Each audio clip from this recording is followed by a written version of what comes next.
Halo sahabat Fanatik, ketemu lagi dengan gua Alpin, seseorang yang punya komitmen untuk sepak bola Indonesia. Kali ini gua mau ngebahas pertandingan antara Persis Solo melawan PSIS Semarang.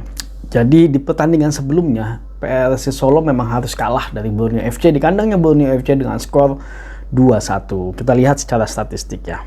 Secara statistik, Persis Solo memang kalah dalam hal penguasaan bola, yaitu di angka 45%. Dalam hal kesempatan menciptakan gol, sedikit lebih unggul, yaitu sebanyak 8 kali kesempatan menciptakan gol, dan 5 kalinya mengarah ke arah gawang. Nah, sedangkan dalam hal serangan pun juga Persis Solo kalah dari Borneo FC, yaitu sebanyak 100 kali serangan, Borneo FC di angka 106 kali serangan, sedangkan serangan berbahayanya Persis Solo di angka 52 kali serangan berbahaya. Nah, memang kondisinya kalau secara statistik gue lihat Persis Solo memang sedikit kalah dibandingkan dengan Borneo FC. Tapi sebenarnya secara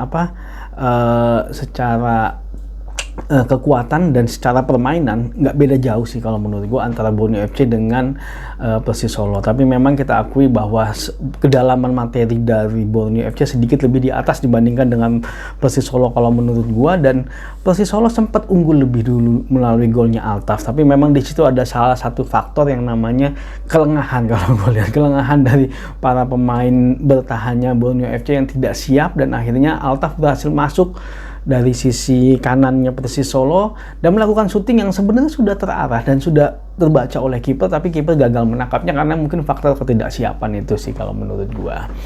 Nah, secara faktor ya, kalau gua melihat memang secara pertandingan Persis Solo sedikit membaik sih dibandingkan pertandingan-pertandingan sebelumnya. Sayapnya mereka sangat berfungsi optimal kalau gue melihat Altaf dan juga Rio di sisi kiri, walaupun kemarin sebenarnya Rio sedikit bermain ke agak tengah kalau gue melihatnya ya, tapi mungkin itu bagian dari strategi yang hasilnya dihasilkan oleh coach pelatih dari Persis Solo dan sedikit membawa perubahan sih kalau menurut gue.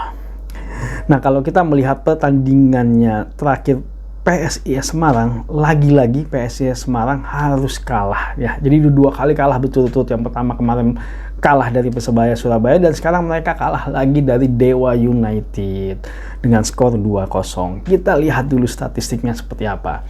Secara penguasaan bola luar biasa PSIS Semarang di angka 63%, tapi kesempatan menciptakan golnya hanya sebanyak 2 kali, walaupun 2 kali itu yang mengarah ke arah gawang. Kalau kita melihat serangan, luar biasa sebenarnya Persis Solo, yaitu di angka 85 kali serangan, sedangkan serangan berbahaya juga luar biasa di angka 68 kali serangan berbahaya. Tapi memang menarik ya, secara penguasaan bola dia unggul, secara serangan juga unggul, tapi kesempatannya hanya sebanyak 2 kali. Nah, kalau gua ngelihat di sini memang ini adalah salah satu faktor dari lini pertahanannya Dewa United yang cukup solid ya. Memang Dewa United menurut gue lini pertahanannya sangat kompak, sangat rapat, dan mampu menjaga kedalaman dari pertahanannya mereka, sehingga walaupun PSIS Semarang melakukan serangan berkali-kali, mereka hanya mampu sampai di lini pertahanannya, tapi tidak mampu masuk ke jantung pertahanannya dari Dewa United karena sudah banyak pemain di situ yang menjaga dan mempertahankan posisinya mereka. Nah, di satu sisi memang PSIS Semarang ya sedikit kehilangan konsentrasi sih kalau menurut gua, yang akhirnya mau nggak mau mereka harus kebobolan sebanyak 2 kali. Ya, menarik sih sebenarnya pertandingan kemarin, tapi memang sangat disayangkan entah ada apa dengan PSIS Semarang, mereka hanya mengandalkan satu orang sih kalau menurut gue, dan kelihatan sekali memang kalau nggak ada Fortes serangannya jadi tumpul dan kurang kreativitas sih kalau menurut gue. Ya, memang berat sih ketika melawan tim yang melakukan pertahanan yang cukup rapat ya, memang sangat berat, dan itu memang dibutuhkan stamina yang cukup luar biasa sih. Belum lagi masalah mental juga, karena nggak berhasil jebol, nggak berhasil lewat, itu sangat pengaruh sekali, sungguh sangat berat, harus mempunyai mental yang cukup kuat sebenarnya. Nah, kalau kita balik lagi ke pertandingannya antara Persis Solo melawan PSIS Semarang, ya bisa dibilang ini adalah ajang adu gengsi ya, karena ini adalah pertandingan derby Jawa Tengah ya, bisa dibilang seperti itu. Kalau secara histori sepertinya mereka belum pernah ketemu ya, karena mereka Persis Solo baru promosi ke Liga 1. Nah, kalau kita melihat secara position saat ini Persis Solo berada di peringkat 15 dari 2 kali kemenangan, nggak pernah seri dan 5 kali kekalahan. Dan PSIS Semarang nggak jauh beda. Saat ini dia berada di peringkat 13 dari 2 kali kemenangan, 1 kali seri, dan 4 kali kekalahan. Kalau kita melihat angka statistiknya, Persis Solo dalam hal produktivitas atau menggolkan, angkanya di angka 1 gol per pertandingan, sedangkan PSIS Semarang sedikit lebih unggul, yaitu di angka 1,14 gol per pertandingan. Dalam hal kebobolan, Persis Solo juga di angka 1,57 gol per pertandingan, lebih banyak dibandingkan dengan PSIS Semarang di angka 1,43 gol per pertandingan.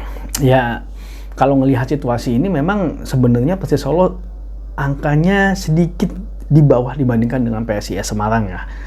Tapi memang kalau pertandingan ini dilaksanakan di kandangnya Persis Solo, dan para pendukung Persis Solo juga cukup fanatik kalau menurut gua, dan ya mungkin pertandingan away ini pun akan didatangi juga oleh para pendukungnya dari PSIS Semarang. Tapi memang secara mental Persis Solo sudah mulai membaik sih kalau menurut gua.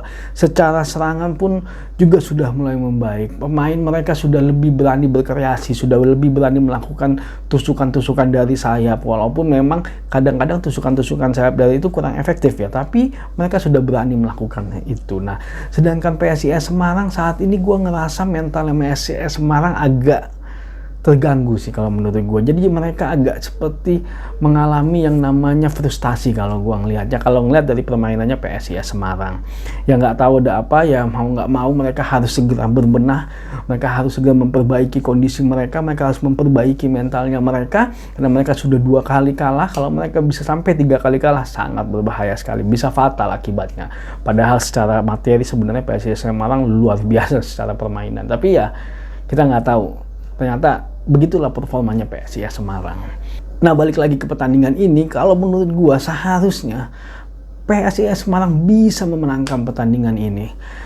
Harusnya kreativitas dari PSIS Semarang mampu menjebol Persis Solo, karena secara serangan sebenarnya PSIS Semarang luar biasa sekali. Ya, mereka kemarin kalah karena memang lini pertahanan dari Dewa United luar biasa sekali, sangat solid dan sangat kompleks sekali kalau menurut gua.